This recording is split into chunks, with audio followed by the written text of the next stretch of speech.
Ya, assalamualaikum warahmatullahi wabarakatuh. Selamat pagi. Perkenalkan, nama saya Alutsa Lutfian. Saya di sini akan bawakan mata kuliah Geostatistika dengan kode CF234444. Nah, materi ini saya berikan sebagai mata kuliah pilihan di semester 4. Jadi kalau misalnya teman-teman sudah memilih Geostatistika, artinya teman-teman sudah seenggaknya tuh mengetahui akan belajar apa di mata kuliah kali ini. Nah, pertama-tama saya ingin menjelaskan pada teman-teman semua mengenai deskripsi mata kuliah Geostatistika ini. Mungkin terlalu panjang ya, karena ini kan saya kopas dari RPS.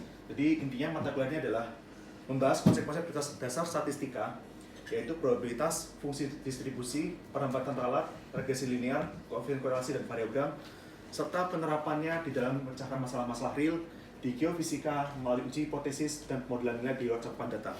Nah, ini kalau misalnya tadi kita menyambung dengan kuliah sebelumnya, yaitu peramalan nilai, ini masih ada hubungannya tipis-tipis, masih tentang statistika, tapi ini saya bikin lebih mudah, karena ini masih mata kuliah kelas-kelas pengenalan. Di sini ada CPL Prodi yang saya beban ke mata kuliah ini. Yang pertama adalah saya berharap mahasiswa ini setelah melalui mata kuliah ini mampu menjelaskan prinsip-prinsip dasar matematika yang dipakai untuk melakukan analisa statistika di geostatistika ini. Nah, saya juga ingin mahasiswa ini bisa mempergunakan teknologi informasi untuk mengaplikasikan prinsip-prinsip statistik ke dalam masalah-masalah geoscience. Nah, yang kedua adalah selain mampu menjelaskan prinsip-prinsip matematika dan teknologi informasi yang terkait, saya juga ingin mahasiswa mampu menjelaskan konsep dan metode rekayasa geofisika yang bisa memanfaatkan data geologi, geospasial, dan teknologi informasi untuk membuat atau modifikasi model untuk menyelesaikan masalah-masalah rekayasa geologi dan geofisika yang sederhana maupun yang kompleks secara mendalam dan prosedural. Jadi artinya saya ingin mahasiswa ini tidak main asal klik-klik aja, tapi harus memiliki kayak semacam sequential knowledge on ini klik ini lalu klik apa, kemudian klik ini lalu klik apa, kenapa klik ini, kenapa menggunakan parameter ini, seperti itu. Tapi nanti di kelas-kelas yang advance. Ini kita masih kelas perkenalan, jadi saya tidak ingin membebani mahasiswa dengan pengetahuan-pengetahuan seperti itu. Nah, dari CPL tersebut, saya melahirkan ada 4 CPMK di sini, yaitu menjelaskan prinsip dasar geostatistik dan menyebutkan penerapannya di geoscience. Yang kedua adalah menjelaskan dan menerapkan perhitungan probabilitas, fungsi distribusi dan uji hipotesa untuk keperluan geostatistik atau geoscience yang lainnya.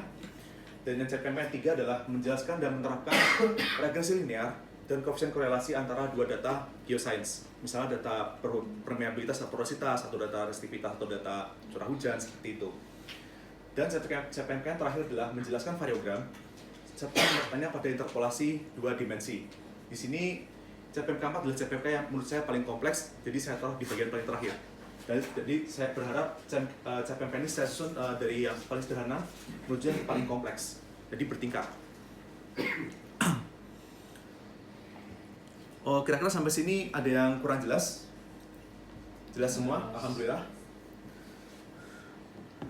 Nah, ini adalah sub CPMK yang saya jabarkan dari CPMK tersebut. Yang pertama adalah CPMK 1, saya bikin jadi 3 sub CPMK, yaitu pertama adalah masa mampu menghitung statistik deskriptif, yaitu rata-rata, standar deviasi atau median dari data geofisika. Ini kira-kira adalah satu kali pertemuan 2 SKS 50 menit. Lalu kemudian di pertemuan selanjutnya saya ingin mampu mengetahui menghitung perambatan ralat sesuai dengan operasi matematika yang terlibat dalam analisis data. Kalau misalnya teman-teman itu nanti menambahkan data, itu perambatan ralatnya beda dengan mengalihkan data. Itu beda lagi dengan membagi data, seperti itu. Nah, saya ingin mahasiswa ini bisa memahami dengan baik. Nah, ini penting sekali. Yang ketiga adalah mahasiswa mampu mengidentifikasi jenis-jenis fungsi distribusi data yang umum di geofisika. Lalu kemudian di CPMK 2 itu naik lagi ke level kesulitannya, yaitu adalah mahasiswa mampu menghitung probabilitas kemunculan nilai dalam satu set data. Jadi kalau misalnya diberikan satu set data geofisika, misalnya data gravitasi dalam satu titik misalnya, itu nanti berapa kementakan atau kemungkinan si nilai X ini muncul di data tersebut, seperti itu. Data itu kan kalau kita ukuran dia tidak tetap, kan berubah-ubah sesuai dengan situasi kondisi pengukuran. Tapi ada data yang dia tuh munculnya paling sering, nah itu adalah probabilitasnya berapa kira-kira, seperti itu. Yang kedua adalah masa mampu menghubungkan konsep probabilitas dengan fungsi distribusi. Nah, itu ada nanti kaitannya dengan CPMK 1 tadi, yaitu setelah saya mengenalkan, saya ingin bisa mampu mengkaitkan tadi konsep probabilitas dengan fungsi distribusi yang sudah saya kenalkan di CPMK 1. Lalu yang ketiga adalah masih mampu menerapkan konsep probabilitas dan fungsi distribusi dalam proses pengujian hipotesis. Kemudian naik ke CPMK 3, saya ingin saya bagi menjadi dua sub CPMK, yaitu masih mampu menerapkan regresi linear pada data geoscience, dan yang kedua adalah masih mampu menjelaskan makna dari koefisien korelasi dan hubungan antara dua variabel. Karena kalau misalnya kita melakukan perhitungan trendline itu, nanti kita dapat namanya koefisien korelasi sama formula trendline itu, seperti itu. Nah, itu nanti saya ingin kalian bisa melakukan hal-hal seperti ini, baik menggunakan Excel maupun menggunakan Python. Nah, yang terakhir adalah CPMK 4, yang saya bagi menjadi 3 sub CPMK yang paling rumit. Yang pertama adalah masa mampu menjelaskan variogram dengan bahasa yang lebih sederhana. Dari variogram ini saya ingin masa itu mampu melakukan visualisasinya di perangkat lunak, misalnya dengan menggunakan server Python atau MATLAB, terserah. Lalu yang ketiga adalah masa mampu menerapkan konsep variogram ini ke teknik interpolasi 2D menggunakan kriging. Kira-kira ada yang ini nggak? Ada yang kurang jelas dari sini sub CPMK ini? Aman? Aman, alhamdulillah. Untuk assessment, untuk assessment saya bagi menjadi 4, yaitu yang pertama tugas individu atau berkelompok dengan data geofisika real, itu saya beri 20%. Karena nanti ini nanti kaitannya dengan proyek-proyek kalian di masa mendatang, semester 5 dan semester 6.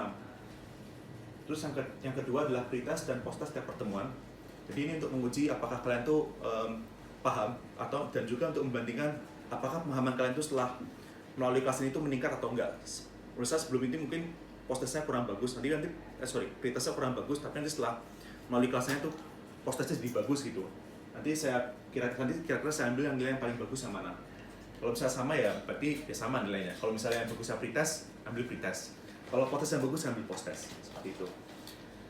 Lalu kemudian ada evaluasi tengah semester dan evaluasi akhir semester saya beri 30%, 30%, seperti itu. Oke. Nah, ini untuk contoh tugasnya yang tadi tugas individual dan kelompok itu ada seperti ini. Bisa saya berikan kalian distribusikan dalam format teks. Nah, nanti kalian saya perintahkan untuk melakukan perhitungan parameter statistik, ralat, dan seterusnya itu menggunakan Excel atau Python. Lalu kemudian yang kedua adalah saya kasih data geofisika dalam format teks juga. Nanti saya perintahkan untuk melakukan perhitungan variogram di perangkat lunak. Lalu kemudian dari variogram ini saya ingin teman-teman mengaplikasikan parameter-parameter tersebut ke interpolasi 2 dimensi menggunakan perangkat lunak yaitu server atau Python. Nanti untuk Excel dan Python ini, kalau Excel kan dari ITS sudah ada ya, kalau ITS ya. Tapi kalau Python ini gratis, jadi saya harap nanti kalau misalnya butuh bantuan bisa hubungi saya di alucia.lutfian@its.ac.id. Nanti bisa email saya, Pak, bagaimana caranya install Python? Oke, janjian jam berapa? Nanti saya bantu installin, seperti itu. Nah, ini kemudian bagian kedua, saya mau membawakan mata kuliah perkenalan, yaitu bagaimana cara Mas Ani mengidentifikasi jenis-jenis fungsi distribusi data yang umum di geofisika. Seperti itu. Nah, ini saya bikin simpel aja, karena kalau misalnya langsung yang ribet-ribet, saya khawatir konsepnya itu tidak masuk ke kalian, seperti itu. Yang pertama adalah konsep fungsi distribusi. Fungsi distribusi ini menggambarkan probabilitas suatu variabel acak untuk muncul di antara atau di sekitar suatu nilai spesifik di dalam domain fungsi tersebut. Kalau misalnya kita tahu distribusi normal, itu kan dia seperti ini ya, seperti bukit ya. Tengahnya tinggi, pinggir-pinggirnya kan rendah, seperti itu. Nah, artinya nilai yang dia terletak di dekat dengan puncak bukit itu dia memiliki probabilitas lebih tinggi untuk muncul dibandingkan nilai yang terletak di pinggir bukit, seperti itu. Itu menggambarkan, tapi bukan terus nilai kurvanya sama dengan probabilitas, enggak. Dia hanya menggambarkan aja, memberikan gambaran. Nah, fungsi distribusi ini menerangkan rata-rata, median, defisit standar dan perilaku data pada nilai-nilai ekstrim, seperti itu. Jadi kalau misalnya nanti kalian melihat kurva fungsi distribusi itu, nanti kan bisa lihat, oh ini kira-kira median di sini, median di sebelah sini. min sama median bisa selalu berdekatan dia tuh biasanya seperti itu. Nah, terus kaitannya fungsi distribusi itu adalah dengan histogram. Kalau misalnya teman-teman pernah buka Photoshop, itu kan kalau di pojok kanan atas itu ada namanya histogram. Nah, histogram itu dia kaitan dengan fungsi distribusi. Apa itu histogram? Histogram itu adalah semacam kurva batang yang dia itu menggambarkan frekuensi kemunculan satu nilai pada rentang tertentu. Tapi kalau diagram batang itu kan dia bedanya dia kasih jeda ya antara batang satu sama batang lain, kasih jeda dia. Batang satu jeda, batang dua jeda, batang tiga jeda, batang empat jeda. Histogram nggak seperti itu. Histogram dia dibikin menempel seperti ini. Jadi tidak ada jeda antara batang satu dengan batang yang lainnya. Itu histogram. Nah, lalu fungsi distribusi itu apa? Kalau misalnya kita lihat ini kan histogram ini dia ada apa namanya, pinggirannya ini kan dia bentuk lengkungan ini. Nah, pinggiran lengkungan ini adalah fungsi distribusi dari histogram tersebut seperti itu. Nah, di sini saya beri kurva distribusi normal. Ini yang paling kita kenal karena di mana-mana udah jadi meme internet juga. Kalau misalnya teman-teman nanti buka internet ada meme IQ itu biasanya IQ itu dibikin distribusi normal. Nanti itu tengahnya itu misalnya normis, pinggirnya tuh dia itu yang psycho, sebelah pinggir satu lagi itu yang orang yang rodok, mohon maaf, idiot gitu kan, seperti itu. Nah, itu distribusi normal seperti ini. Dia min dan median terletak di titik yang sama, di 0 nih kalau di sini kasus ini. Sementara dia di pinggir-pinggiran tuh dia melandai dan nilainya semakin kecil. Artinya probabilitas nilai di sini dia itu cukup kecil seperti itu. Nah, kadang gini, orang itu kan suka pikir satu standar deviasi, dua standar deviasi dan seterusnya. Nah, itu seperti ini maksudnya. Satu standar deviasi itu dari sini ke sini, itu standar deviasi. Lalu dua standar deviasi dari sini ke sini, 2 sigma, 3 sigma seperti itu. 5 sigma dari 5 dari sini ke sini, jauh sekali. Kira-kira seperti itu. Nah, yang di sini adalah probabilitas kemunculannya kira-kira berapa. Kalau 1 sigma itu dia 34 tambah 34, berarti probabilitas kemunculan adalah 68,2%. Gitu. Kalau misalnya 2 sigma, probabilitas kemunculan berarti ini 13,6 tambah ini berapa? Kira-kira seperti itu. Itu distribusi normal. Nah, tetapi fungsi distribusi itu tidak hanya distribusi normal, ada fungsi-fungsi distribusi yang lainnya. Nah, sebelum kita masuk ke dalam nama-nama fungsi tersebut, kita lebih baik masuk dulu ke kategorisasinya.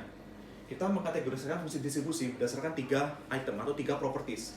Yang pertama domain fungsi, yang kedua itu adalah apakah dia simetrik atau asimetrik, dan yang ketiga itu adalah dia itu skew-nya kemana, skew-nya negatif, positif atau tanpa skew.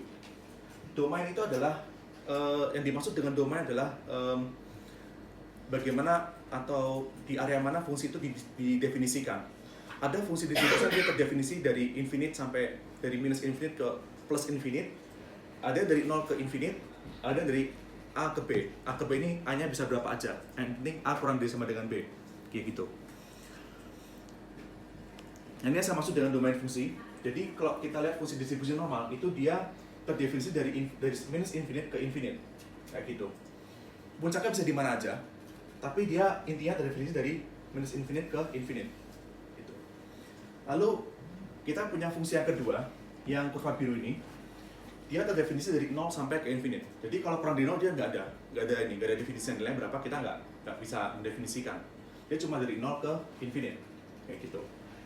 Nah, ini biasanya kasus-kasus yang seperti apa? Yang seperti ini. Ini biasanya dari kasus-kasus yang parameter-parameter geofisika yang tidak bisa mengambil nilai negatif. Misalnya resistivitas, nggak ada resistivitas negatif, kayak gitu kan? Ada resistivitas positif, dia pasti seperti ini kurvanya. Lalu yang ketiga ada kurva yang dia itu dari A ke B. Dia nggak dari minus infinite ke infinite, dia nggak dari 0 ke infinite, tapi dia dari A ke B. A-nya definitif, B-nya definitif. Misalnya kurva yang seperti ini. Dia dari A sama dengan min 1, dari ke B sama dengan 1. Kurvanya seperti ini. Jadi di luar area tersebut kita nggak tahu kurvanya kayak apa. Dia terdefinisikan seperti itu. Lalu kemudian dari domain kita bergerak ke properti yang kedua, yaitu simetri dari fungsi distribusi. Yang pertama, fungsi itu dia ada yang asimetrik, seperti ini asimetrik. Jadi antara sisi kanan dan sisi kiri tidak sama. Ada yang simetrik, yaitu sisi kanan dan kirinya sama. Distribusi normal dia simetrik, kanan dan kiri sama. Tapi fungsi yang biru ini dia tidak simetrik karena antara kiri sama kanan dia berbeda. Kayak gitu. Lalu yang ketiga adalah skew. Skew fungsi distribusi ini dia ada 3. Yang pertama adalah negatively skewed. Artinya kurva ini dia menggendut ke arah negatif.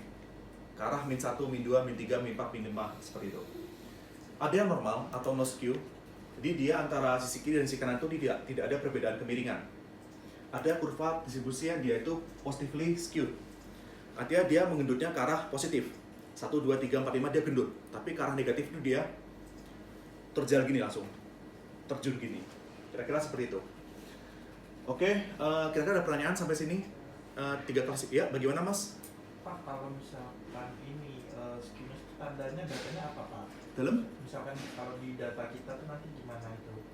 Kenapa harus muncul skewness-nya? Nah, itu harus selalu normal, apakah nanti boleh skewness gitu aja sih? Oh iya, boleh skewness. Jadi gini, kadang-kadang data itu dia tidak ideal.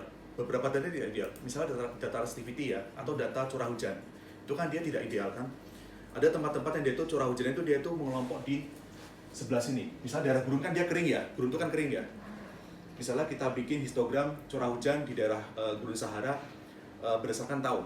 Jadi kan dia mengelompok di sebelah sini ya. Tapi kan curah hujan itu nggak ada yang negatif ya. Pasti kan selalu positif ya. Ada masa-masa di mana curah hujan itu dia deras sekali gitu kan. Yang deras itu di sini, sebelah deras tuh. Tapi yang umumnya sebelah sini umumnya. Yang deras sebelah sini yang deras. Ada hujan deras di Sahara, tapi jarang. Itu dia positively skewed kayak gitu. Kira-kira udah jelas Mas? Excellent. Ada pertanyaan lain? Excellent. Oke, untuk menguji pemahaman teman-teman, saya ingin mengajak teman-teman mengerjakan kuis. Jadi ini ada kuis, silakan scan scan QR code-nya. Kuisnya mudah, jadi nanti tinggal ada 10 pertanyaan situ. Saya nanti teman-teman bisa menjawabnya supaya nanti saya bisa tahu pemahaman kalian jawab apa untuk materi kali ini. Yuk.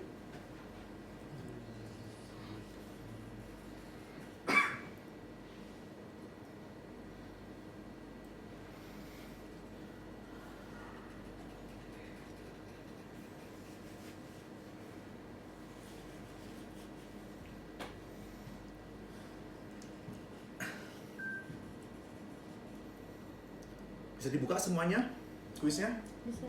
Alhamdulillah. Kalau dari web Pak gimana? Dari web silakan ketik https://, garis miring 2 kali. Oh itu ya Pak? Yap. Iya, di bawah Di bawah ini ya. Santai aja.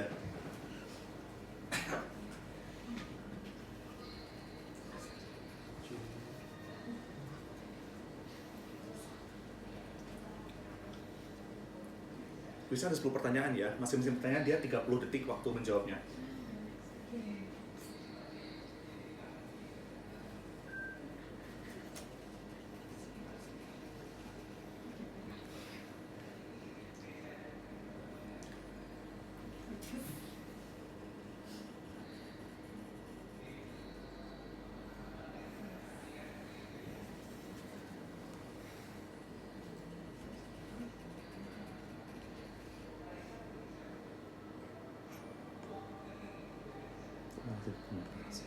Gambarnya nggak keluar, Pak.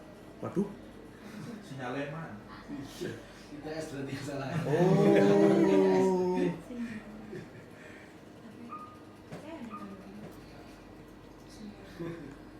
Bismillah.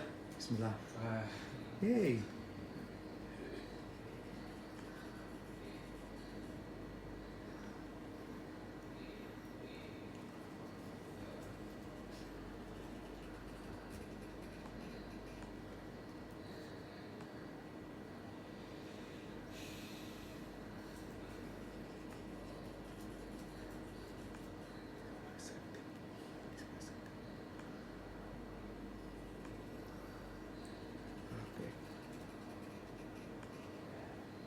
Changes.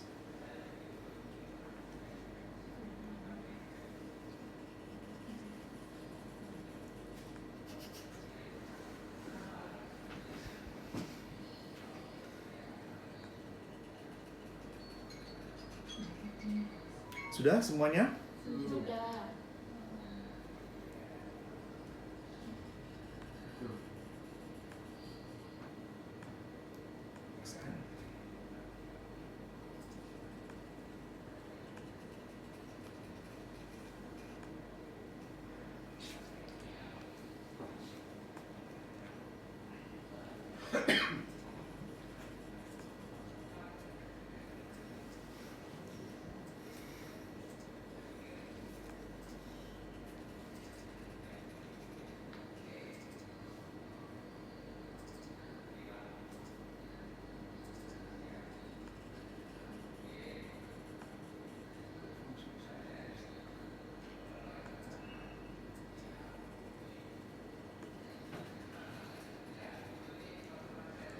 Yuk, tinggal 2 lagi nih. Nih.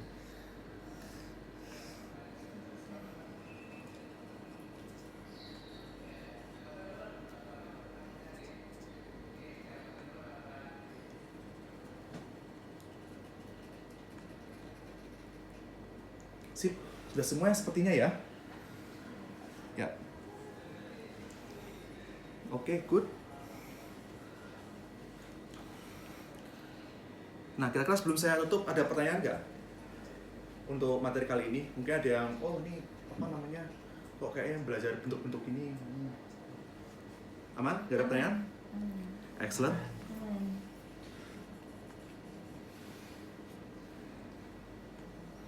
Oke, terima kasih atas atensi dan partisipasi teman-teman.